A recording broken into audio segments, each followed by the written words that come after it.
சென்னை அண்ணா அறிவாலயத்தில் டி.ஆர். பாலு தலைமையிலான திமுக குழு காங்கிரஸ் குழுவிடம் நாளை பேச்சுவார்த்தை நடத்த இருக்கிறது. அண்மை செய்தி. அண்மையில் முதலமைச்சர் மு.க.ஸ்டாலினை சந்தித்து காங்கிரஸ் பொதுச் செயலாளர் வேணுகோபால் பேசியிருந்தார். இந்த நிலையில் திமுக காங்கிரஸ் நாளை தொகுதி பங்கீடு பேச்சுவார்த்தை நடத்த இருக்கிறது. கடந்த தேர்தலில் திமுக கூட்டணியில் 25 தொகுதிகளில் போட்டியிட்ட காங்கிரஸ் 18 இடங்களில் வெற்றி பெற்றது. இந்த நிலையில் சட்டமன்ற தேர்தலுக்கான தொகுதி பங்கீடு தொடர்பாக திமுக காங்கிரஸ் இடையே நாளை பேச்சுவார்த்தை நடைபெறுவதாக தெரிகிறது. கூடுதல் விவரங்களோடு செய்தியாளர் ஹரிஹரன் நம்மோடு இணைந்திருக்கிறார். விவரங்கள் ஹரிஹரன். சட்டப்பேரவை தேர்தல் விரைவில் நடைபெற உள்ள நிலையில திமுக மற்றும் காங்கிரஸ் இடையே தொகுதி பங்கீடு தொடர்பான பேச்சுவார்த்தை நாளை சென்னை அறிவாலயத்தில் நடைபெற உள்ளது.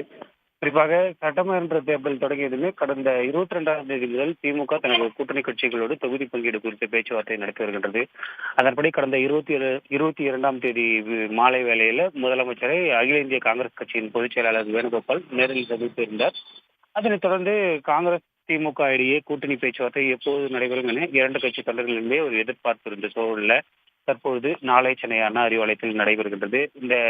இந்த பேச்சுவார்த்தை குழு கூட்டத்தில் பொறுத்த வரைக்கும் திமுகவில் பொருளாளர் டி.ஆர். பாலு தலைமையில் அமைக்கப்பட்டிருக்க குழுவினரும், தமிழ்நாடு காங்கிரஸ் மேலிட பொறுப்பாளர் கிரீஷ் ஜோடங்கர் தலைமையில் அமைக்கப்பட்டிருக்கக்கூடிய காங்கிரஸ் குழுவினரும் பேச்சுவார்த்தையில் ஈடுபடுவாங்க.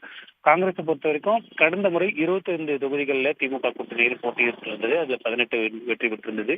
இந்த முறை கூடுதல் இடங்கள் ஒதுக்க வேண்டும் என்ற காங்கிரஸ் கோரிக்கை விடுப்பதாகவும், திமுக தரப்புல கடந்த முறை போட்டியிட்ட தொகுதி அல்லது அதற்கு குறைவாக போட்டியிட வேண்டும் என கூட்டணி கட்சிகளை வலியுறுத்துவது போல காங்கிரஸையும் வலியுறுத்துவதாக தெரிகின்றது. ஏற்கனவே அதாவது இந்த கூட்டணி பேச்சுவார்த்தை தொடங்கிய நாள் முதல் முறையாக, அதாவது முன்னணி தலைவர்கள், மூத்த தலைவர்கள் இரு தரப்பிலும் சந்தித்து பேசியிருந்தாலுமே கூட்டணி பங்கீடு குறித்த பேச்சுவார்த்தை முதல் முறையாக நாளை சென்னை அண்ணா அறிவாலயத்தில் நடைபெறுகிறது. நாளைய தினத்தை பொறுத்த வரைக்கும் எத்தனை தொகுதிகளில் போட்டியிடுவது, எந்தெந்த தொகுதிகளில் போட்டியிடுவது என்பது குறித்து பல்வேறு விஷயங்கள் இந்த கூட்டத்தில் ஆலோசிக்கப்படும். உடனுக்குடன் செய்திகளை தெரிந்து கொள்ள சன் நியூஸ் பெல் ஐகானை கிளிக் பண்ணுங்க.